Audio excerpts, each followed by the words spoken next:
So today's 1-0 win, maybe 3 wins in a week. What are your thoughts on today's game? Absolutely delighted. We spoke before the Wingate game about how this season could be defined by the next 7 days. 3 games which on paper we were capable of winning if we applied ourselves correctly. If this week hadn't gone well, you look at it, you're mid-table, not really going to go up, not really going to go down.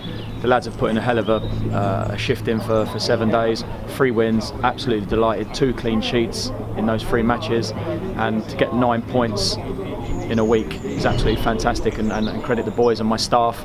It's been a real team effort, and the supporters, and we look upwards. Yeah, and again, when we've needed him, Zach, he's come up with big saves at big times. He's done that ever since he's come back to the club. And yeah, he's a big part of what we're doing. Everybody plays their part at our club. There's no I in team. Everybody's contributing, and really proud of everyone associated with the football club. Players that really stood up recently are Charlie Heston-Cook and Dan Gallagher, from a really solid partnership in the field. Do you think this foundation is behind the winning run? I don't like to single players out, because like I just say, I think everyone's responsible when we win, everyone's responsible when we lose. That's the mentality that we have in the dressing room. But those two, their work rate, their desire, it can't but help rub off on everyone else. The way they compete, they win first and second balls, they get us started. And when we do lose the ball in advanced areas, they always seem to be there covering back for us. So, they're a massive part of the jigsaw, but we've got lots of pieces of the jigsaw, so I'm just delighted with everyone tonight. And Gibbs was on the score sheet again today. How do you think he's improved since his move? Yeah, I think he's getting better. Again, he's the ultimate rough diamond, really. He's never really had coaching.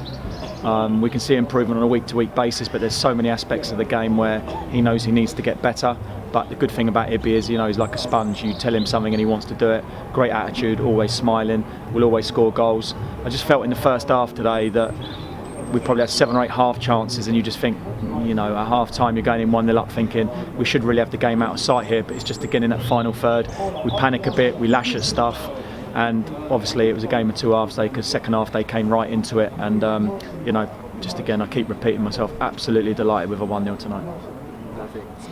So today's results, the way they won, which is 10, only 3 points off the playoffs. Do you think it's a realistic target to make that? I've just looked at the table, and it looks to me like we're 19 points from the relegation zone. So, look, at the end of the day, everyone wants to dream. The boys in the dressing room. We spoke before the Wingate game, like I said, and we said, look, if we can put 3 wins on the board this week, we're going to be right in the mix. People don't want to play against us. We're hard working. People don't win a battle against us. We like to win individual battles, and I keep saying every week, any Lev Red fan that was here today will go home knowing that every one of those boys has worn the shirt with pride today, and that's what we're about. That's the environment we're trying to create, and a big part of that is Macca. Probably the best signing this club's made for years and years and years. He's infectious, he's enthusiastic, he's great to have alongside me, and like I say, probably the best signing this club's ever made, Martin McCarthy. Breath of fresh air. Well, finally, next week we travel to Harrogate. Tough game, good quality, hell of a run, real success story of the season, good cup run. After the cup run went on incredible, I think it was 9 wins in a row in the league. They've slipped up lately, but it's going to be a really tough game there, but a good challenge for our boys. They're really hungry for points at the moment, and when you get that, and I always say the hardest thing in sport to stop is momentum, and we've got loads of it at the moment, and we'll go into next week full of confidence. We'll be training this week. Lads have been really good at training. Again, I have to give the board credit for coming up with a training ground. It's been a bugbear all season, but they've come up trumps at the right time, and I think we're starting to see now that togetherness, that team spirit, that camaraderie, everything you need to make a team, all the ingredients we didn't have at the start of the season, we're starting to get that now, and I'm really enthusiastic, and I'm really happy, and I'm really looking forward to the next 12 games. Thanks for your time. Thank you very much.